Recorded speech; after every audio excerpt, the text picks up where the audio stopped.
17 जनवरी 2012 दिल्ली के 5 star hotel the park में police के कुछ लोग पहुंचते हैं, लेकिन वर्दी की जगह किसी टूरिस्ट की तरह आए ये लोग ना तो किसी से पूछताछ करते हैं और ना ही किसी की तलाशी लेते हैं। वो बस ऐसे जताते हैं जैसे कि खुद 5 स्टार होटल में रहने आए हों। होटल की लॉबी में कुछ पुलिस वाले बैठकर अखबार पढ़ने लगते हैं तो कुछ फोन पर बात करते हैं। लेकिन क्या आपको पता है कि ऐसा आखिर क्यों किया जा रहा होता है? दरअसल ये सभी पुलिस वाले इंतजार कर रहे होते हैं एक ठग का, जिसके अगले कारनामे के बारे में उन्हें मुश्किल से जानकारी मिली थी। पुलिस के इंतजार के बीच वो ठग होटल द पार्क पहुंचता है और जैसे ही वो वहां चेक इन करता है, पुलिस उसे गिरफ्तार कर लेती है। जिस शख्स को पकड़ने के लिए पुलिस ने ऐसा जाल बिछाया था और उसे सलाखों के पीछे पहुंचाया, वो शख्स था करीब 10 सालों तक देश के 5 स्टार होटल्स को ठग कर ऐशो आराम की जिंदगी जीने वाला सार्थक बाबरास।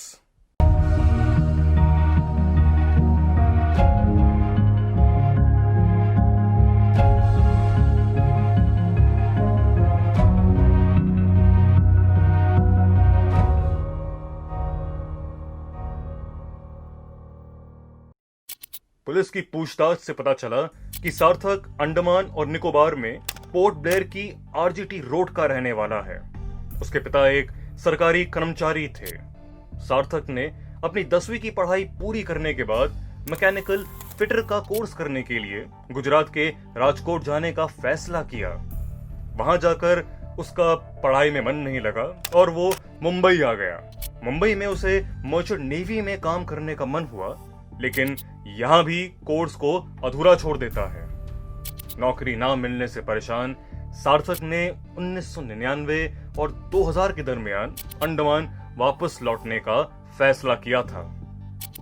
भले ही उसका मन पढ़ाई में नहीं लगा हो, लेकिन वो एक आलीशान जिंदगी जीना चाहता था। उसे लगता था कि 8 घंटे की नौकरी के जरिए शौक पूरे करना मुमकिन नहीं।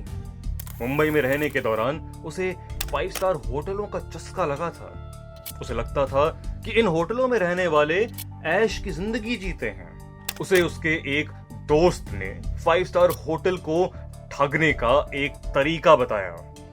उस तरीके पर अमल करते हुए सार्थक ने 10 साल तक 5 स्टार होटल्स को ठगा और आलीशान जिंदगी जीने के अपने शौक को पूरा भी करता रहा। सार्थक के ठगने का तरीका काफी सिंपल लेकिन असरदार था।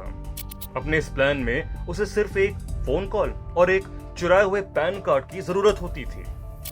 वो पहले एक 5 स्टार होटल को सेलेक्ट करता था, फिर उस होटल में कॉल कर खुद को भारत सरकार में उच्च स्तर का सचिव बताता था और फोन पर ही होटल में कमरे की बुकिंग कर लेता था।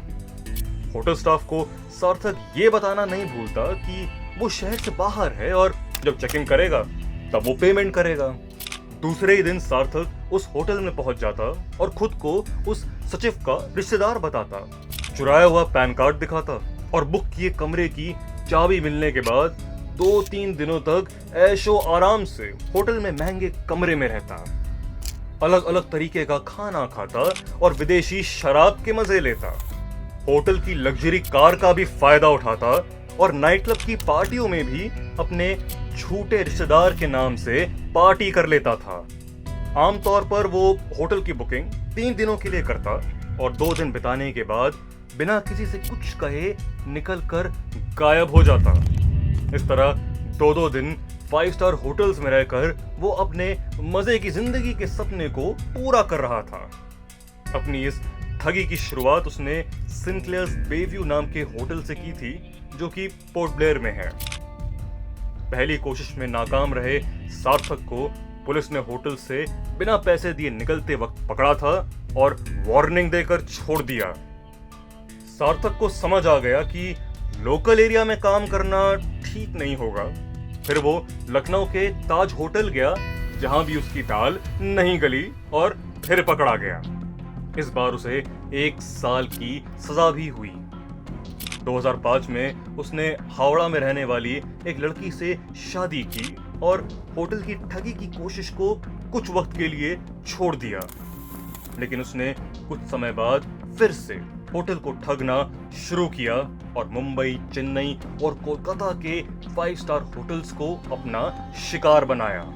इस बार भी कामयाबी के बीच अहमदाबाद में उसे झटका लगता है और एक बार फिर वो पकड़ा जाता है।